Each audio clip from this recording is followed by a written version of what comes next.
નમસ્કાર, આજના આ ખાસ વિશ્લેષણમાં તમારું સ્વાગત છે। આજે આપણે ભૂતકાળના એક એવા દિવસની સફર કરવાના છીએ જેણે કુદરતી આપત્તિઓના ઇતિહાસમાં એક કાળો અને કાયમી અધ્યાય લખી દીધો। આપણે વાત કરી રહ્યા છીએ 18 મે 1980ના એ ભયાનક દિવસની, જ્યારે અમેરિકાના માઉન્ટ સેન્ટ હેલેન્સ જ્વાળામુખીમાં એક પ્રચંડ વિસ્ફોટ થયો હતો। આ કોઈ સામાન્ય ઘટના ન હતી, પણ એક એવી સિનેમેટિક અને વિનાશક ઘટના હતી જેણે પર્યાવરણ અને વિજ્ઞાનની દુનિયાને હચમચાવીને મૂકી દીધી હતી। તો ચાલો સીધા જ આ વિષયમાં ઉતરીએ અને સમજીએ કે તે દિવસે ખરેખર શું બન્યું હતું। હવે આપણા મનમાં સૌથી મોટો સવાલ એ થાય કે અમેરિકાનો આટલો સુંદર દેખાતો પર્વત અચાનક આટલો વિનાશક કેવી રીતે બની ગયો? જરા વિચારો, એકદમ શાંત અને સ્થિર દેખાતો એક રમણીય પર્વત માત્ર ગણતરીની સેકન્ડોમાં જ ગરમ રાખ અને ધુમાડાના ભયાનક તોફાનમાં કેવી રીતે ફેરવાઈ શકે? આ જ પ્રશ્નનો જવાબ આપણે આજે શોધવાનો છે। અને હા, આ બધું કંઈ રાતોરાત નહોતું થયું, પ્રકૃતિએ એના સ્પષ્ટ સંકેતો આપ્યા જ હતા। તો ચાલો જોઈએ। 18 મે 1980 એક ઐતિહાસિક દિવસ। વિશ્વના ઇતિહાસમાં આ દિવસ એક અત્યંત મહત્વપૂર્ણ અને વિનાશક દિવસ તરીકે નોંધાયેલો છે। આ વિસ્ફોટની અસર માત્ર અમેરિકા પૂરતી મર્યાદિત નથી રહી, પણ તેણે આવનારા દાયકાઓ સુધી વૈજ્ઞાનિક જગતની દિશા બદલી નાખી। માઉન્ટ સેન્ટ હેલેન્સનો પરિચય। અમેરિકાના વોશિંગ્ટન રાજ્યમાં આવેલો આ પર્વત વિસ્ફોટ પહેલા અત્યંત સુંદર, શાંત અને હંમેશા બરફથી ઢંકાયેલો રહેતો હતો। કોઈને સ્વપ્ને પણ ખ્યાલ ન હતો કે આ સુંદરતાની નીચે એક ભયંકર ઊર્જા અને લાવા ઉકળી રહ્યો છે। અહીં એક વાત સમજવી બહુ જ જરૂરી છે। માઉન્ટ સેન્ટ હેલેન્સ માત્ર એક પર્વત ન હતો, તે એક સક્રિય જ્વાળામુખી એટલે કે એક્ટિવ વોલ્કેનો હતો। સાવ સરળ ભાષામાં કહું તો સક્રિય જ્વાળામુખી એટલે એવો જ્વાળામુખી જે છેલ્લા 10,000 વર્ષોમાં ઓછામાં ઓછું એકવાર ફાટ્યો હોય અને ભવિષ્યમાં પણ ફાટવાની પૂરેપૂરી તાકાત ધરાવતો હોય। આ વૈજ્ઞાનિક હકીકત એ વાતની સાબિતી હતી કે આ શાંત દેખાતા પર્વતની અંદર કાયમ એક ભૌગોલિક ખતરો છુપાયેલો હતો। તમને જાણીને કદાચ નવાઈ લાગશે કે તેના બર્ફીલા શિખરો અને અદ્ભુત સુંદરતાના કારણે લોકો તેને જાપાનના પર્વત સાથે સરખાવીને અમેરિકાનું ફૂજી પર્વત કહેતા હતા। બિલકુલ શાંત અને રમણીય, પરંતુ વાસ્તવિકતા સાવ અલગ હતી।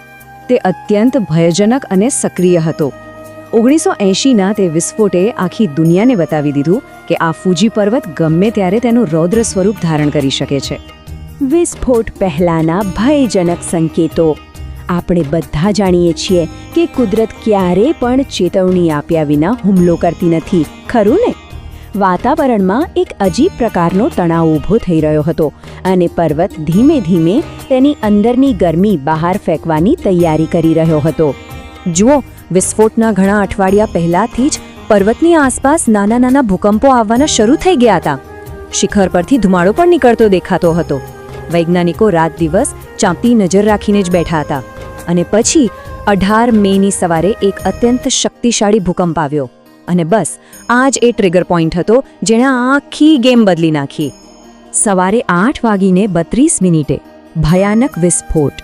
આ એ જ ચોક્કસ ક્ષણ હતી જેણે ઇતિહાસના પાના ફેરવી નાખ્યા, જ્યારે પ્રકૃતિનો આક્રોશ તેની છેલ્લી હદ વટાવી ચૂક્યો હતો। ભૂકંપની અસર એટલી ખતરનાક હતી કે આખા પર્વતનો એક મોટો ભાગ ધડાકાભેર તૂટી પડ્યો। વિચારો, આખો પર્વત ઢળી રહ્યો હતો।